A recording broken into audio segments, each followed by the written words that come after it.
রংপুরে যারা সাম্প্রদায়িকতা ছড়াচ্ছে তাদের উদ্দেশ্য রাজনৈতিক ও লুটপাট করা বলে মন্তব্য করেছেন জাতীয় নাগরিক পার্টি এনসিপির আহ্বায়ক নাহিদ ইসলাম। বলেছেন, শেরেবাংলা এবং ভাসানীর মতো মহান রাজনৈতিক পুরুষকে বাংলাদেশে স্থপতি না করে ৫৪ বছর এক ব্যক্তির পূজা করা হয়েছে। টাঙ্গাইল প্রতিনিধি কাজী রিপনের তথ্য ও ভিডিওতে ডেস্ক রিপোর্ট।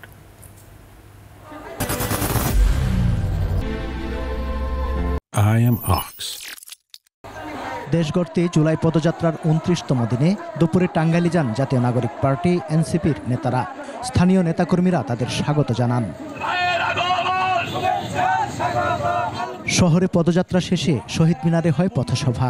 দলের আহ্বায়ক নাহিদ ইসলাম বলেন, মৌলানা ভাসানী না থাকলে শেখ মুজিব কখনো মুজিব হতে পারতেন না। আওয়ামী লীগের নেতৃত্বে ৬৯-এর গণ অভ্যুত্থানের নেপথ্য কারিগর ছিলেন ভাসানী।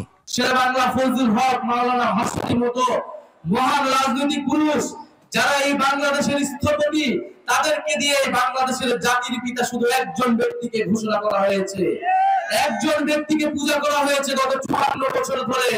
কিন্তু মাওলানা ভাসানীরা না থাকলে শেখ মুজিব কখনো তৈরি হতে পারত না। রংপুরে যারা সাম্প্রদায়িকতা ছড়াচ্ছে তাদের বিচার দাবি করে নাহিদ বলেন, আওয়ামী লীগ সংখ্যালঘুদের জমি দখল সহ নানা লুটপাট করেছে।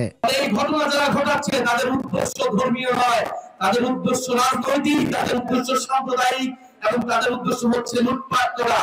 সভায় অন্যান্যের মধ্যে এনসিপির মুখ্য সমন্বয়ক নাসির উদ্দিন পাটোয়ারি, উত্তরাঞ্চলের মুখ্য সংগঠক সার্জিস আলম, দক্ষিণাঞ্চলের মুখ্য সংগঠক হাসনাত আব্দুল্লাহ সহ কেন্দ্রীয় নেতারা উপস্থিত ছিলেন।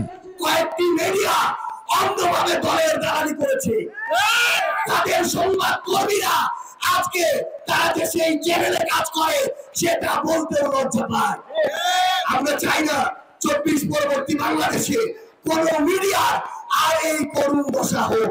মঙ্গলবার জুলাই পদযাত্রা নরসিংদীতে। সমর ইসলাম, ডেস্ক রিপোর্ট, ২১ টেলিভিশন।